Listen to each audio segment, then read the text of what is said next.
நிறைய பேர் ஸ்டேட்டஸ் வச்சுக்குவாங்க, கெத்தா ஒரு ஸ்டேட்டஸ். அது என்ன ஸ்டேட்டஸ்னா, நான் வீழ்வேன் என்று நினைத்தாயா அப்படின்ட்டு. இது மகாகவி பாரதியுடைய வைர வரிகள். இந்த வரிகளை எதற்காக அவர் எழுதினார்?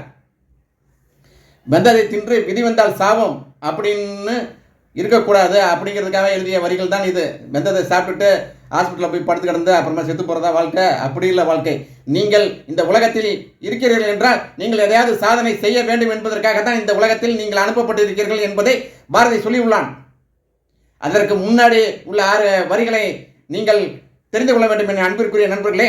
தேடி சோறு நிதம் தின்று பல சின்னம் சிறுகதைகள் பேசி மனப்பாடி துன்பமிக உழன்று பிறர் வாட பல செயல்கள் செய்து நரை கூடி கிளப்பருவம் எய்து கொடும் கூற்றுக்கு இரையான பின் மாயும் பல வேடிக்கை மனிதர்களைப் போல நான் வீழ்வேன் என்று நினைத்தாயா? இதுதான் பாரதி.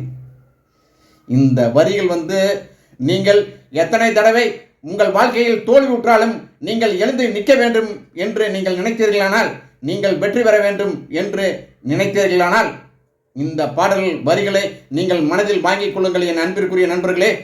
நான் வீழ்வேன் என்று நினைத்தாயா? அதல்ல, அதுக்கு முன்னாடி உள்ள 6 லைன்கள் மிக முக்கியமான லைன்கள். நீங்கள் கண்டிப்பாக இந்த வாழ்க்கையில் ஜெயிக்க முடியும் என்பதை உறுதி கூறும் வரிகள் தான் இந்த வரிகள். நான் வீழ்வேன் என்று நினைத்தாயா?